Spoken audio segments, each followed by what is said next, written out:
Today we will talk about spiritual tourism. Today,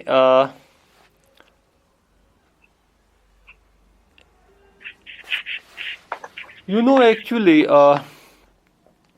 when we talk about spiritual tourism, it has evolved from religious tourism.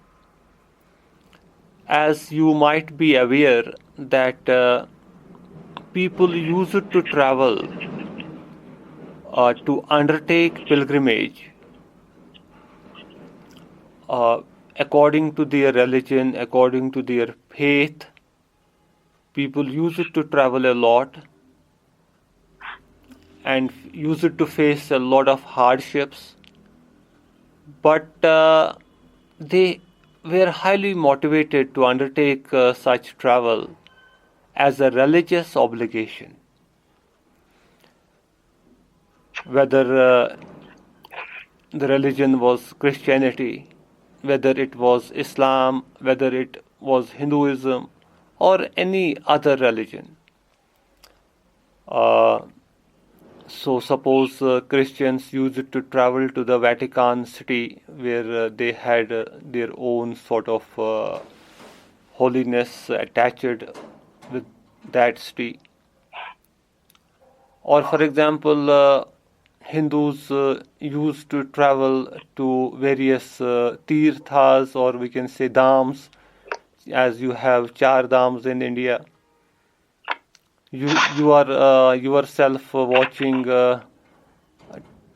these people coming for pilgrimage to Amarnath shrine, facing a lot of hardships because they have to uh, go to the cave where they have to face hardships also in reaching that place.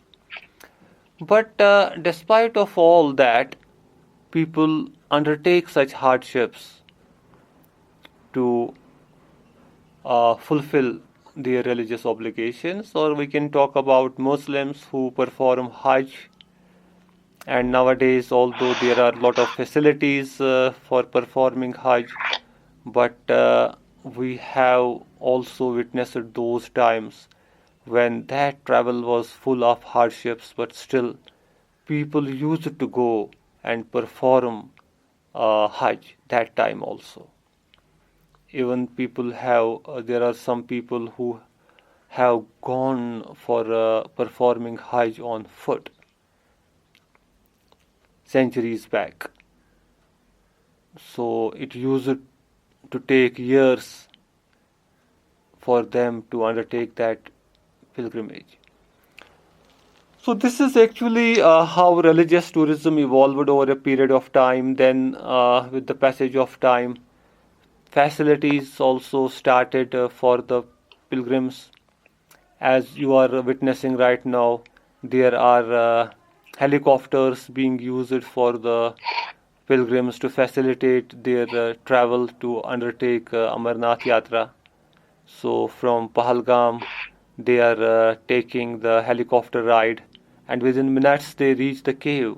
And same thing happens in Katra when people go and take the darshan of Mata Vaishno Devi shrine, and helicopters are being used, which otherwise people had to travel by foot, and they have to go a sort of, there was hard trekking associated with that travel. So this is how facilities started developing, and tourism players, I mean the tour operators, understand this requirement of people, and they mobilized their resources so as to fulfill this need. And they came up with the various sort of facilities, various services, and by virtue of that services, it became easier for people to undertake such travel and also enjoy that because of the facilities, accommodation, food, travel, other miscellaneous services. But Now we come to the spiritual tourism. It is different, although it has evolved from the religious tourism. But the difference is that religious tourism uses to be motivated by a particular faith toward a particular religion. Suppose Muslims are motivated by Islamic faith and then they go to undertake Hajj. Hindus, Shaivites are motivated by their Shaivite faith and they go and visit this Amarnath and undertake Amarnath Yatra. So this is actually, when we talk about spiritual tourism, there is no particular religion which motivates a person to undertake travel. So spiritual tourism is irrespective of religious faith.